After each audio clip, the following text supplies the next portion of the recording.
Telugu Desam party జాతీయ ఉపాధ్యక్షులు బొల్లినేని రామారావు గారితో విజయవాడలోని హోటల్ లెమన్ ట్రీలో మర్యాదపూర్వక భేటీలో 2024లో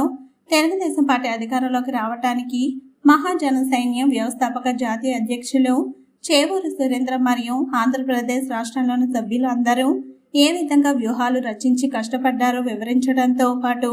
పార్టీ ప్రచార సమయంలో వారు పడ్డ ఇబ్బందులు, ఎదుర్కొన్న సమస్యలు అడిగి తెలుసుకున్నారు. అంతేకాకుండా గూడూరు, కావలి నియోజకవర్గాల్లో తెలుగుదేశం పార్టీ అభ్యర్థులైన పాసం సునీల్ కుమార్ గారిని, దగ్గుమాటి వెంకట కృష్ణారెడ్డి గారిని గెలిపించుకోవడంలో వారు పడిన శ్రమను అభినందిస్తూ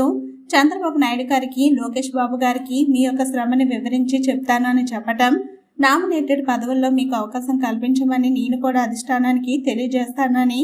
అభినందించడం జరిగింది. పై కార్యక్రమంలో మద్దాలి శ్రీనివాసులు, రాము, లక్ష్మణ్, జగజ్జీవన్ రామ్ మరియు మదన్ కుమార్ పాల్గొన్నారు.